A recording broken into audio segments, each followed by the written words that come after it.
안녕하세요. 개호병원 임상심리 전문가 문가영입니다. 이번 시간은 소진 두 번째 편입니다. 지금 이 시간을 활용해서 실천해 볼 수 있는 자기돌봄법을 소개해 드리도록 하겠습니다.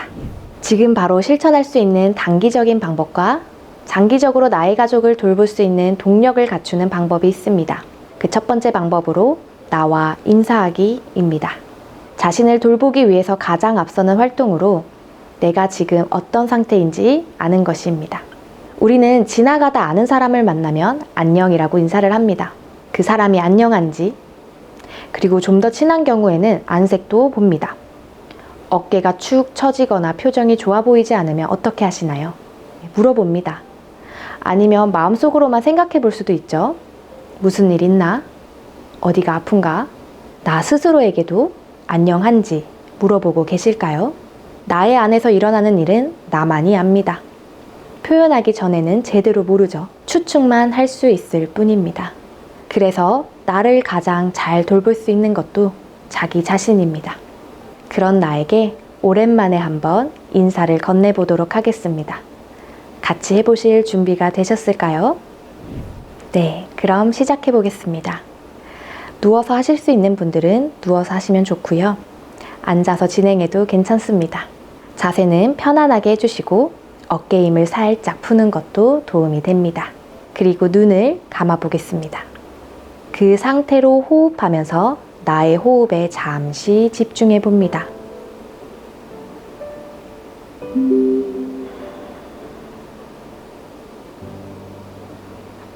내 호흡이 들어오고 나가는 감각을 그저 느껴봅니다.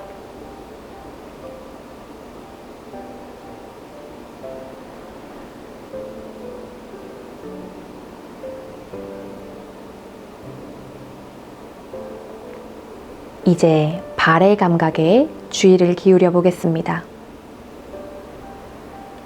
내 발의 느낌이 어떤가? 그간 모든 지면을 느끼며 걸었을 나의 발에게 인사를 건네봅니다. 어떠니? 예상하지 못한 감각이 느껴질 수도 있습니다. 찌릿하거나 간지럽거나 다 괜찮습니다. 그냥 있는 그대로의 감각을 느껴보시면 됩니다. 아무 감각이 느껴지지 않는다면 감각이 느껴지지 않는다는 것을 그저 알아차리면 됩니다. 자, 이제 종아리로 주의를 옮겨보겠습니다.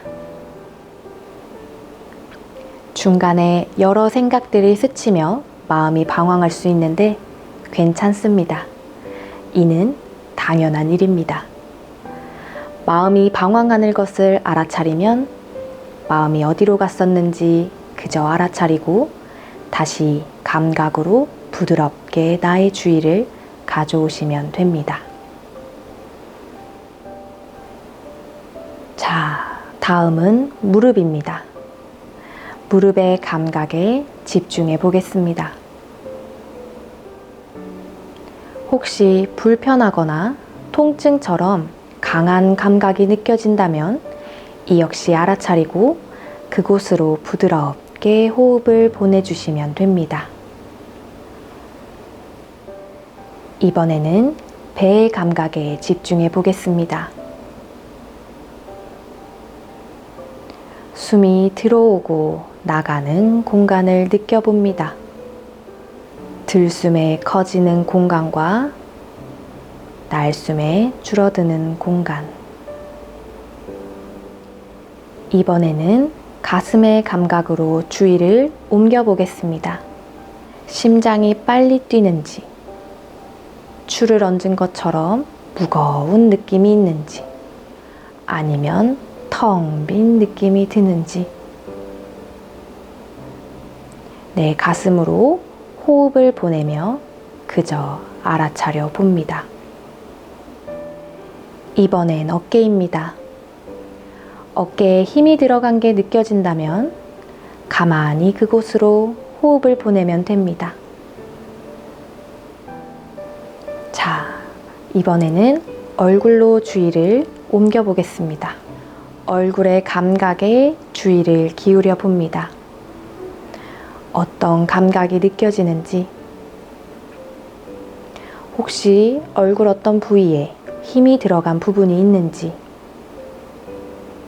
미간, 눈썹, 콧장 등 볼, 입가, 턱, 천천히 얼굴 부위의 감각들의 주의를 기울여 봅니다.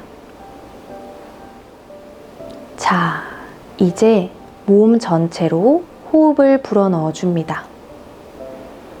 들숨, 날숨. 들어오는 숨에 내 몸으로 호흡을 넣어 주시고요. 날숨에 묵은 숨을 내뱉어 줍니다. 그런 내 호흡에 집중하면서 천천히 눈을 떠보겠습니다. 네, 어떠신가요? 지금 한 건 바디 스캔이라고도 합니다. 나의 몸을 따뜻한 시선으로 관찰하면서 알아차려주는 시간입니다. 사실 편해지려고 하는 것은 아니고요. 내 몸이 어떤지 있는 그대로 확인하기 위함인데, 많은 분들은 바디 스캔을 하고 호흡을 하면서 편안해졌다고도 많이 하십니다. 내 몸의 감각들과 인사하는 시간을 갖는 것도 중요한 자기 돌봄이고 소진을 방지하는 방법이 될 수 있습니다. 이 방법은 일상에서도 반복적으로 활용하시면 좋기 때문에 따로 영상으로 올려드리도록 하겠습니다. 다음은 장기적인 동력을 위한 가치 확인하기입니다. 돌보는 행동에는 정답이 없고 정해진 길이 없죠. 정신질환에 대해 공부하고 증상에 대한 대처법이나 의사소통법을 열심히 배워서 기술들을 쌓아가고 있는데 언제나 새로운 상황이 벌어집니다. 그래서 배울 때는 그래 이렇게 하면 되겠다 하고 가는데 다시금 예측하지 못한 상황이 발생하고, 그럴 때 우리는 길을 잃기 쉽습니다. 내가 무능한 것 같고 내 잘못같이 느껴지면서 정서적인 스트레스를 겪으며 또 소진을 겪을 수가 있습니다. 그럴 때는 깜깜한 바다를 홀로 항해하는 배처럼 느끼고, 우리는 내가 가야 할 방향을 밝혀주는 등대 같은 존재가 있으면 좋겠다 하는 생각을 합니다. 길을 잃을 때 우리에게 방향을 알려주는 건 우리의 가치입니다. 가치는 삶의 방향을 알려주는 지표이고, 내가 어떤 태도를 취하고 어떤 사람이 되고 싶은지, 그리고 어떻게 행동하고 싶은지에 대한 것입니다. 예를 들면 보호자로서의 가치 중 하나는 따뜻한 보호자가 되고 싶다는 것이 있겠습니다. 이런 가치는 목표와는 다릅니다. 목표는 우리가 달성하고자 하는 것이고 도달할 수가 있습니다. 가치는 삶에서 지속적으로 따르는 나침반 같은 것이지 달성되는 게 아닙니다. 우리가 등대를 보고 방향을 찾지만 등대를 향해 가지는 않는 것처럼요. 또한 가치는 다양한 영역에서 존재할 수 있습니다. 가족에 대한 가치, 직업에 대한 가치, 여가 생활에 대한 가치를 각각 가지고 있을 수 있습니다. 보호자로서 가치를 가지려면 두 가지에 대한 가치를 생각해 봐야 되는데요. 하나는 돌봄에 대한 가치이고요. 또 하나는 보호자로서의 가치입니다. 돌봄 행동에 대한 가치를 생각해 볼 때 다음의 질문을 나에게 해보면 좋습니다. 나는 왜 가족을 돌보기로 했는가? 주변에 인정이 없어도 그렇게 할 것인가? 그렇다면 가족을 돌보는 것은 나에게 왜 중요한가? 그리고 두 번째, 보호자로서의 가치는 나는 어떤 보호자가 되고 싶은가를 떠올려 보시면 됩니다. 이를 통해서 가치를 찾게 되면 그 가치에 맞는 목표도 세울 수가 있습니다.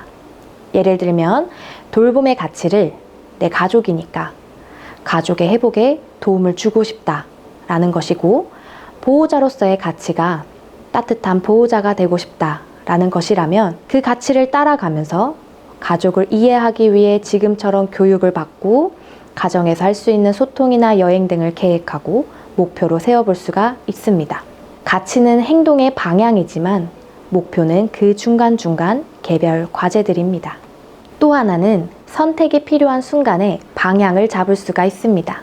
예를 들면 환자가 약을 먹지 않겠다고 할 때 어떻게 반응할 것인가 하는 상황이라면 다양한 행동 목록이 떠오르실 수 있습니다. 내버려 둔다, 몰래 먹인다, 약을 먹고 싶지 않은 이유를 물어본다, 아니면 다음 진료일까지는 먹어보고 그 다음에 주치의랑 상의하자고 제안해본다. 또 따져볼 수도 있고요. 감정에 호소할 수도 있습니다. 우리 가족분들은 저보다 더 많은 행동 옵션을 가지고 계실 수도 있고요. 적을 수도 있습니다. 저는 오늘 정답을 알려드리려고 하는 것보다는 가치를 알면 내가 가진 행동 목록 중에서 내 가치와 가장 가까운 행동을 선택할 수 있는 방향을 잡을 수가 있다는 점을 이야기해 드리려고 합니다. 나의 가치가 가족이 회복되는 데 도움을 주는 것이기 때문에 우선적으로 약을 먹도록 설득하는 것이 필요할 것입니다. 그리고 따뜻한 보호자가 되고 싶다는 거면 그 과정이 따뜻하게 전달되기를 바랄 수가 있습니다. 그래서 약을 먹지 않는 이유를 부드럽게 물어본 후 우리 그래도 치료받기로 했으니까 다음 진료일까지는 한번 먹어보고 그리고 나서 진료날 의사 선생님과 함께 상의해볼까? 라고 제안하는 선택을 해볼 수가 있을 겁니다. 그리고 내가 이런 결정을 했을 때 남들이 잘했다, 그게 정답이다 라고 알아주면 당연히 좋지만 내가 나의 가치를 따른 것이라면 다른 사람이 알아주는 것과 상관없이 그렇게 하고 싶다는 생각을 하게 됩니다. 다른 사람이 알아주지 않아도 그 행동을 하고 싶은지, 그렇다면 그게 가치일 확률이 높습니다. 남들이 왜 그렇게 따뜻한 보호자가 되려 해? 라고 물어보면 그냥 그렇게 행동하는 게 나니까 라고 말을 하게 됩니다. 내가 가치에 따른 행동을 했을 때 어떤 기분을 느끼실 것 같은가요? 꼭 유쾌한 기분을 느끼지 않습니다. 희열보다는요, 약간 고단하면서도 달콤하고 또 뿌듯하기도 한 내가 오늘도 내 삶을 살았구나 하는 달콤 씁쓸한 느낌에 가깝습니다. 많은 분들은 좋은 기분을 느껴야만 옳은 행동을 했다고 느끼십니다. 가치에 따른 행동을 하면 내가 나로 산 것이기 때문에 쾌락이라기보다는요, 이 달콤 씁쓸함한 비터 스윗이라는 기분을 더 느끼시고요. 그런 기분을 느끼고 계신다면 잘 살고 계신 겁니다. 여기서 질문이 생길 수 있습니다. 어차피 같은 행동인데 어차피 나는 내 가족을 돌볼 건데 가치가 왜 중요하냐 물어볼 수도 있습니다. 같은 행동이라도 억지로 내몰리는 행동과 내가 내 발로 뚜벅뚜벅 걷는 것은 다릅니다. 우린 그걸 willingness, 기꺼이 하기라고 합니다.